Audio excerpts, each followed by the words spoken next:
What's up, everybody? I'm Nick Ramsey, and this is Nick and Jack's Cougar Chat. I got my good buddy and my colleague here, Jack Ridenhour. Yes, Jack, how you absolutely. doing today, man? Great. Welcome everyone to the show. We are glad that you all could join us here today. Nick, you want to jump in? Want me to jump in? Well, let's tell the fans Fair and enough. the listeners we'll what we're going to be talking about today. Pretty much, we'll give you a rundown because this is our first podcast of the 2019 school year, and pretty much what we do is we just pretty much just talk about Chatham sports. You know, we got women's and men's sports here at Chatham, and obviously NCAA D3. We're located in Pittsburgh, and we're two of the only. There might be like a couple other guys in a sports broadcasting program, but we're kind of the only two guys that are just primarily focused on sports broadcasting. You know, I know one of my main goals is to be a play-by-play analyst for a Major League Baseball team. And Jack, what's your main? I would just love to be on TV in some capacity. Basketball is my thing. I love baseball too, so either sport, I would love to do both. Those would be very cool jobs to have, either PA announcers or, like you said, color commentators or play-by-play. That'd be a very cool job. That's definitely a dream job of mine for sure. Oh, yeah, for sure. And we do the PA announcing around here. We share it with a couple other people, but me and Jack are the two main guys. We do streaming for mostly the basketball games. Yeah. And other than that, we just run this podcast. Jack is an Chatham basketball player. He came into Chatham to play basketball, and I am currently in my final season. Well, about to start my final season for the baseball team here. But today is a strictly basketball podcast. We had a couple great games the other day. Your lady and men Cougars faced Waynesburg, the Yellow Jackets, and they both came out with a loss. But I think there's a lot of good topics to talk about from those games and just the basketball team in general. So, Jack, why don't you Absolutely get us underway? Yeah. So I don't know about you, but I definitely feel that we'll start with the women's game. Why don't we kick it off with the women's game? Women's they had a kind of a slow start a little bit, and then they picked it up towards the end of the first half. And then I believe at one point early on in the second half, about around the third quarter, they were up 6 points, and after that they only scored 7 points for the rest of the game. So I think that was the big difference. I know you and I both talked about teams that go on big runs like that can pose a huge problem.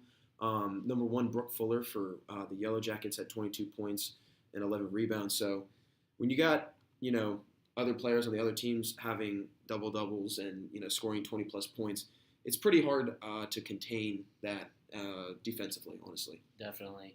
And the final score of that women's game was 70-59. In the fourth quarter alone, it was a 24-7 game in favor of the Yellow Jackets, obviously.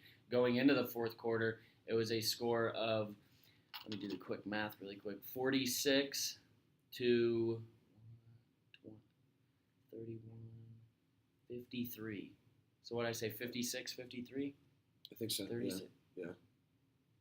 46-53. They were up going into the fourth quarter, and then they just kind of crumbled at the end. They just couldn't finish off the game, but that's all right. We had who was our main scorer in that Megan game? Sig. Megan Sig again. Why am I not surprised? Yeah, we've said her name and her sister's name, Katie, and fellow backcourt mate Ashley McLean's name. I feel more times than we've said many other players' names on both men's and women's teams. I feel. I mean, we affectionately call them the scoring trifecta here at Chatham University. So that we do. They totaled for 54 points on the night, so 54 out of their 59 points, it looks like. Oh, sorry, not 50, 44. So that has 10 points coming off the bench and 5 points coming from Olivia Barclay, who started the game, number 4, Olivia Barclay.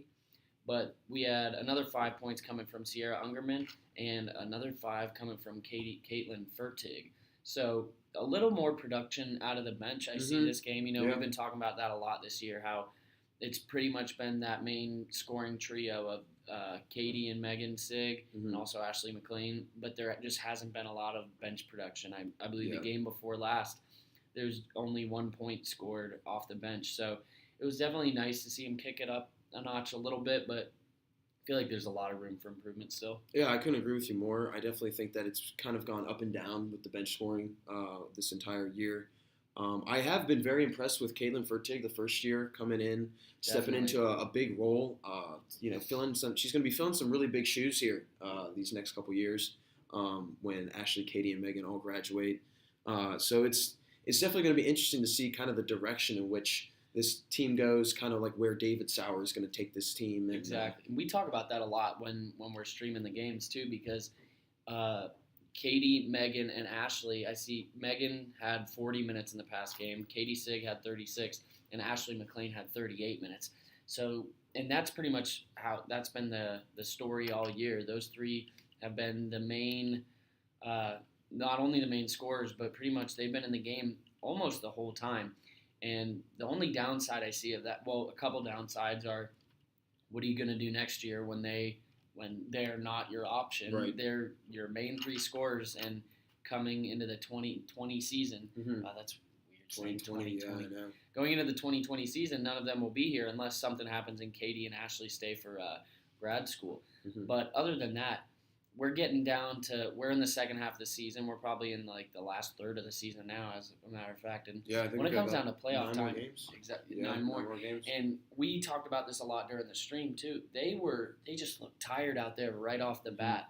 Yeah. So it's going to be interesting to see what their game plan is come playoff time, because that obviously tensions will be high. You know, that's when the adrenaline kicks in, man. It's playoff time, but we'll see how they. What Coach Sauer decides to do with that scoring trio. If he'll give a little more bench time, let them kind of heat up, I guess. Yeah, absolutely. I kind of am curious to see if anyone's going to, like kind of an unsung hero is going to step up to come playoff time. Someone that I like to talk about, Olivia Barclay, someone who I've mentioned that she's a good basketball player and she's capable of doing a lot of great things for this team, and I feel that she's been a little quiet this year. And I definitely think that, recently she's been playing a lot better. I have to say she's been playing a lot better, being more aggressive offensively. I think that was a big thing for her in the first half of the season, just her kind of lack of aggressiveness offensively. But I definitely think that her and also Sierra Ungerman just coming off of a lower body injury, I believe it was her ankle. So, those two players, watch out for them.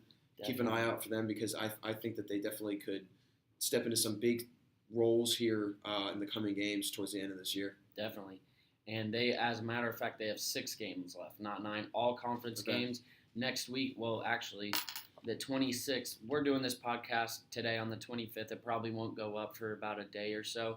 But on Saturday, January 26th, they go to W&J. Next Wednesday, they go to Grove City. And then next Saturday, the February 2nd, that's when they come back to Chatham and they're playing Bethany. And then from there, they have Teal, Geneva, and St. Vincent. And hopefully, we have 5 games in between St. Vincent. St. Vincent, we all know how they're looking this year. They're still undefeated in the conference. And hopefully they can get at least, I'm thinking they need at least 4 wins in between there, because you want to go into St. Vincent with a great attitude, thinking like you're obviously final game of the year, you want to pull out against the number 1 seed. But how likely is it when they're undefeated, So you got to give credit where credit is due. Yeah, I couldn't agree with you more. And I definitely think that the 2 biggest games that they cannot lose are the 2 home games. Those are 2 games that they cannot, if they're going to, Geneva and Bethany. Right, if they're going to go into the St. Vincent game, 2-2 or 2-3, those 2 wins have to come from home. But it'd be great to take one away on the road too. I'm looking at the schedule. We're both looking at the schedule right now, and they have Grove City, Geneva, Bethany. So 3 teams that they definitely can beat. W&J. Geneva 0-10 in the conference so far. So they play W&J. W&J's 9-1. Grove City 6-4. Bethany 5-4, and then Chatham's 5-5. Chatham, the women are right now they're 5th in the pack out of 9 because Thomas More? Thomas More. I actually just got word that it's actually top 8 that makes the playoffs, not top 6. So as long as with 9 teams, as long as they're not the worst. Which Geneva 0-10, it's kind of safe to say that Chatham will be in the playoffs. Yeah. Knock on wood. That's good. But yeah, a lot of interesting and exciting basketball coming up. What do you think? You want to you got any more thoughts on the women's? We'll take a break and we'll go into men's basketball on the second segment. So, stick around because we'll have lots more coming at you guys. Good deal. Welcome back, everyone, for segment number 2. Jack Ridenhour alongside my good friend Nick Ramsey. We're going to be bringing some men's basketball at you right now. Nick, want to jump in with that? Or do you want me to take over first? No, why don't you start and I'll give my little rundown. So, men's basketball also took a tough loss to Waynesburg, same day as women's did on January 23rd. Definitely came into the game riding pretty high. We're coming off a win against Westminster at home, so definitely a big win for the Cougars there. Also, big highlight that night, Alex Chopin, senior sharpshooter, scored his 1,000th point, becoming the second member in the men's program to make the 1,000-point club, his fellow teammate Isaiah Brown doing it earlier in the season. So definitely a lot of promising things for the Cougars for sure. going on throughout the rest of the season. As you know, as you and I both said, they've got about 6 or 7 games left.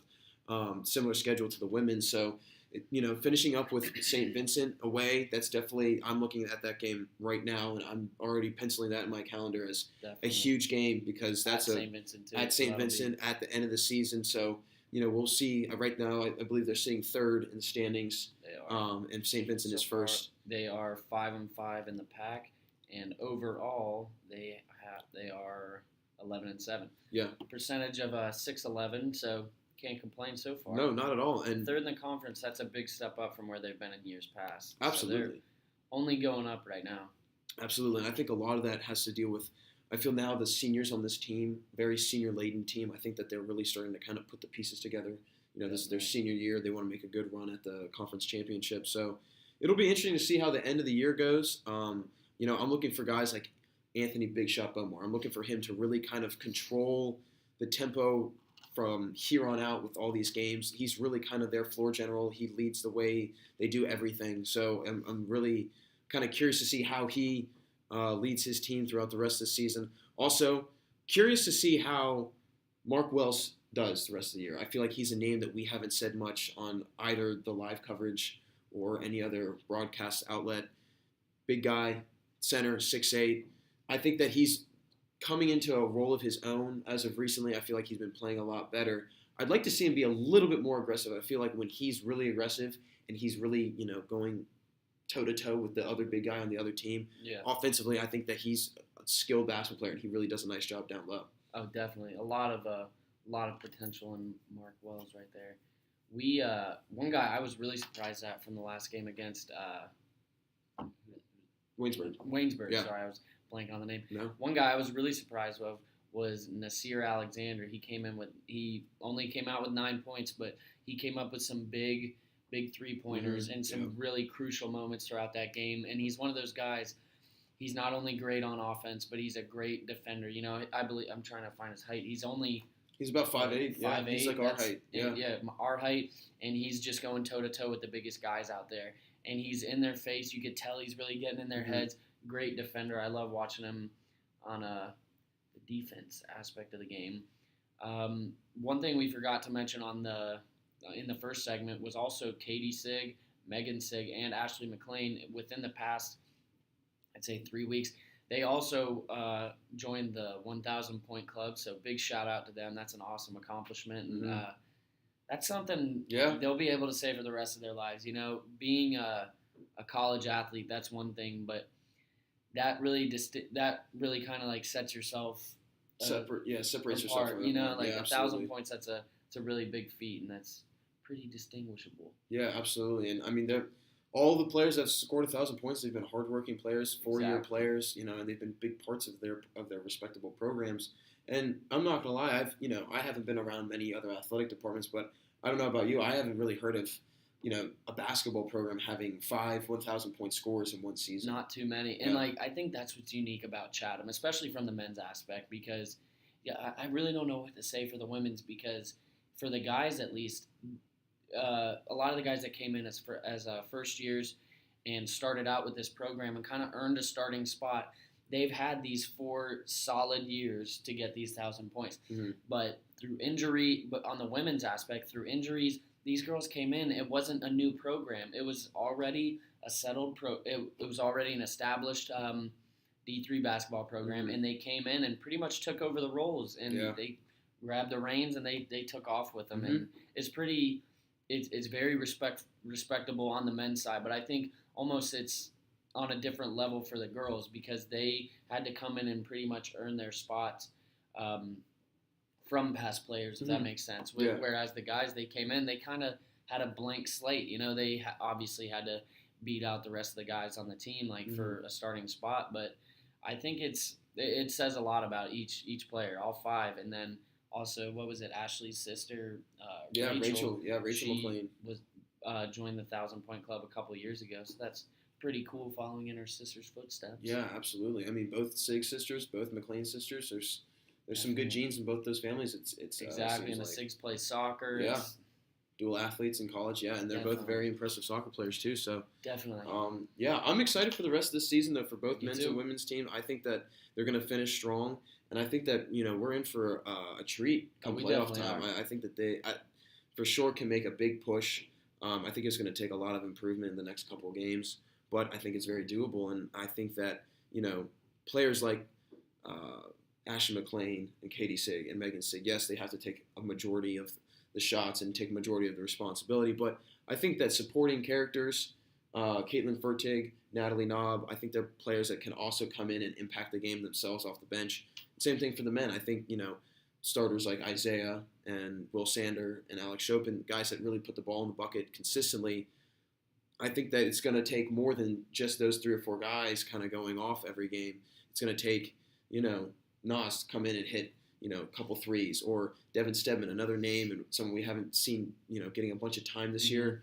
Have him come in, give 4 or 5 points, 5 or 6 rebounds, impact the game as much as he can. So it'll be exciting. I'm really excited to see the rest of the season. Absolutely. And we have a lot for a lot of different sports. We got baseball and softball coming up. Lacrosse is coming up for men and women's. Right. Baseball, softball, I know you mentioned that, yeah. I know in a podcast or so, a couple podcasts from now, we're probably going to do a recap of the winter sports, of the fall sports, because we don't want to leave them out. It just, for some reason, it took a while to get the ball rolling on the podcast game this year, but we want to shed some light on all those athletes too, because there were a lot of records broken, a lot of great seasons, just a lot of stuff to talk about in the coming weeks. Yeah. Don't forget, follow us on Instagram, Twitter. It's going to be at Nick and Jack Show, just plain and simple, Nick and Jack Show. Absolutely. And other than that, I think I'm good to go for I'm good to go for the first podcast of 2019. Absolutely. Thanks for listening, everyone. Thanks for joining us today. We hope that you enjoyed the show. If you have any comments, feedback, please let us know on social media. We'll be more than happy to answer any questions or take any sort of feedback. We want to make this as informative and fun for you guys as it is for us. So, this show is your guys as much as it is ours. So we look forward to sharing more sports info with you guys in the coming months. It's a fun time. Absolutely. Thanks, guys. Absolutely.